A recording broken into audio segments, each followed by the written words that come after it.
حکومت د غریب او عامو دپاره د ظالمانو حکومت دی، بدترین حکومت دی. په 180 روپۍ دی نو ما اول خو ټماټر ته وکتو ما یې ګورې چېرته انار ولیم راغلی.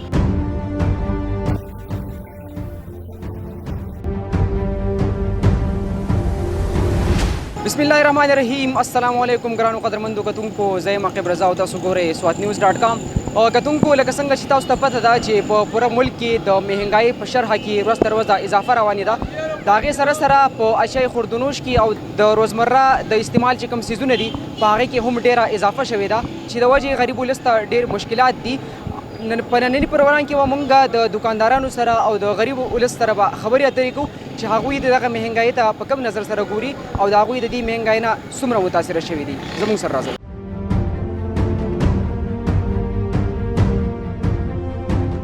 دا وخت د ټماټرو یو دکاندار سره ولاړ یم. دوی سره به د دې په باره کې خبرې اترې کوو چې ټماټر په دې ورځو کې څومره ګران شو او د ټماټرو ریټ نن سبا څه دی او ګاهک چې دوی دپاره راځي که نه. یاره ګاهک خو چې ټماټر کله ګران شي نو بیا لکه چې زیات خلک نه راوړي که نه، نو په دغه وجه ریټ خو نن سبا 280 روپۍ چلیږي، دا 180 او کته علاقو کې خو زیات ځکه چلیږي چې دې نه ځي که نه، سوات نه. لکه سیب واحد په سوات کې ټماټر دی چې هغه د کراچۍ، پنډۍ، لاهوره پورې، پېښوره پورې چلیږي. زده کوونکی یم جاذب کالج کې.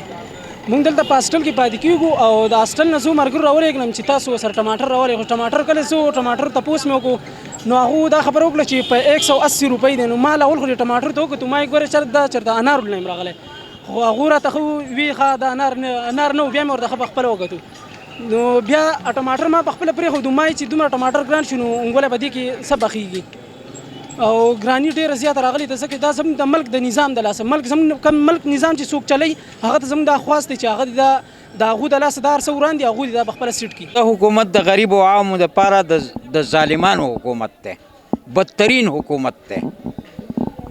دوايانې ګرانې شوې، په هره یوه محکمه کې ظلم په زور و شور سره جاري دی. په هېڅ یو ځای کې انصاف نشته.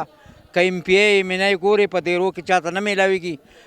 د اخباري د حده پورې د هغو پټوان سبا له په اخبار کې وي او نور به په دوربین کې موږ دا MPA ګان دا کسان نه وینو. موجوده سبزیانو باره کې دا خبره ده چې دا هم د دې حکومت د ظلم د نتیجه ده. دا د دې د ظلم نتیجه ده. روزانه د دې ټکسونه دي چې په هفته کې 2 پیرې چې کم دی د بجلی قیمت زیاتیږي، په یو هفته کې 2 پیرې زیاتی، د سوی ګیس ریټ زیاتیږي، د هر یو شي ریټ زیاتیږي. د دې حکومت نه به توقع د خیر د څه شي وکړي چې دلته مهنګایي ده او کاروبار زموږ نشته او موږ چې دا خلک غواړو د دې لپاره نوټونه ورکول چې دا سړی صحیح او موږ له چې نه یو کار وکړي او نه په دې وطن کې کارخانې شته تاسو وینئ. او ورته ګرین چوک د نشاط چوک د مسار مالي مزدوران ناغلي کله دیاړي وشي او کله ونه شي او هر شی ګران دی. موږ د حکومت ته دا وایو چې موږ پتا خپه نه یو چې ته دې صحیح ده خو چې دا شیزونه ارزان کې د عوام خوشحاله نو موږ بس تا چې نه بډایي کوو. موږ وایو دا سړی زموږ د وزیر اعظم راغلی ډېر سم سړی دی او که هغه چې نه داسې خبرې دا پکې نه وي نو موږ بیا وایو چې دا 15 کاله دي موږ نه په زور کوي رپانې به وکړو بیا وځان ساتو. ټماټر هم ته الټه دي ته سبزی سره له 70 روپۍ کیلو ته وانه او په 160 170 روپۍ کیلو موږ ته پریوزي او په 150 او په 160 خرڅو. توري ولې چې بل علاقه بسې لګېدلې نه ده. دغه یو د سوات ټماټر دي کراچۍ ته ځي، لاهور ته ځي، پنډۍ ته ځي. توري او چې بل علاقه بسې ولګېږي یو خامخا به ارزانېږي. دا ماټې پر واغستو دا 1500 په دغه باقي 240 ته ورسېدو.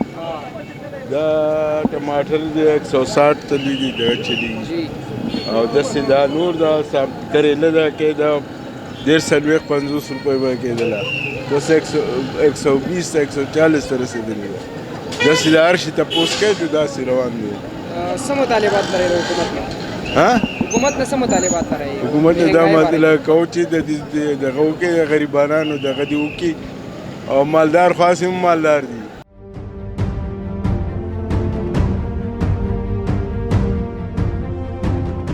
او جی ګرانو کتونکو تاسو زموږ دا نننی پروګرام وکتو په کوم کې چې د زیاتره خلکو دا وینا ده چې د حکومت له طرف نه د مهنګایي چې کوم طوفان دی کوم لهر دی دا یې زر تر زره ختم کړي او حکومت د دې لپاره یو عملي اقدام وکړي. دا زموږ نننی پروګرام تر بل پروګرام پورې خپل کوربه عقیب رضا له اجازت ورکوي. د الله پامان.